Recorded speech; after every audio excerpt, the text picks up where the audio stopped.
Bonjour à tous, c'est le Barbu, bienvenue sur la chaîne. Aujourd'hui, on va parler d'un sujet qui secoue l'actualité politique française. Trois députés viennent d'être contraints de démissionner de l'Assemblée nationale.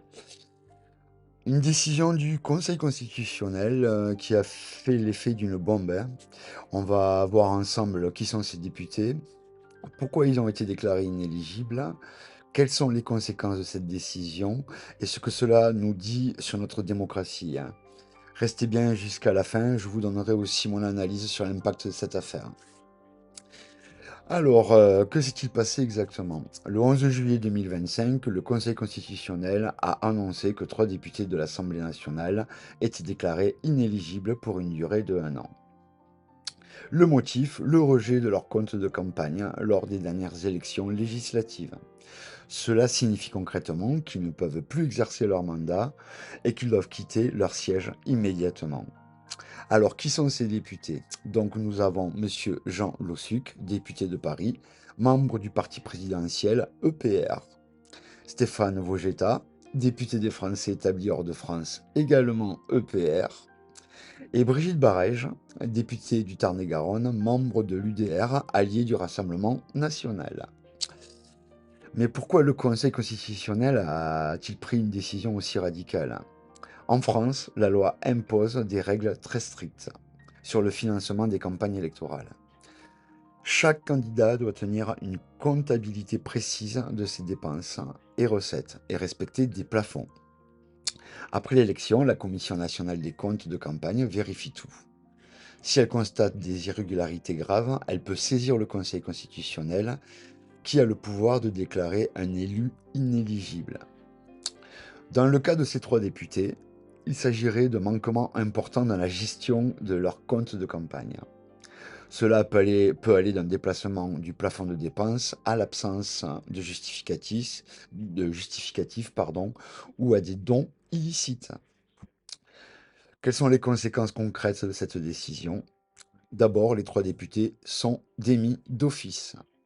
Ils doivent quitter l'Assemblée nationale sans délai. Ensuite, des élections législatives partielles vont être organisées dans leur circonscription pour élire de nouveaux représentants. Pour leur parti politique, c'est un coup dur, hein. Perdre un député, c'est perdre une voix à l'Assemblée, mais aussi une part de visibilité, de financement public, hein. Évidemment, cette décision a fait réagir la classe politique, hein. Certains dénoncent une sévérité excessive, hein, mais après, bon, ils sont quand même beaucoup plus excessifs avec les pauvres, hein, souvent. D'autres, au contraire, saluent la rigueur du Conseil constitutionnel. Dans les médias, le débat s'est ouvert sur la question de la transparence en politique. Faut-il renforcer encore les contrôles? Est-ce que ces règles sont trop strictes ou au contraire nécessaires pour garantir l'intégrité de nos élus? On a aussi vu des réactions sur les réseaux sociaux et beaucoup de citoyens qui expriment leur lassitude face aux affaires touchant la classe politique, hein. Il faut dire que, oui, hein, en fait, ils se privent pas, eux, en fait, alors qu'une partie de la population, comme on a pu le voir, notamment l'augmentation des pauvres, hein, donc quand même, il y a un fossé entre les deux. Ben, mais en fait, pardon, au-delà de l'affaire elle-même, hein, cette décision pose la question de la confiance dans nos institutions. Le Conseil constitutionnel joue ici un rôle de garde-fou.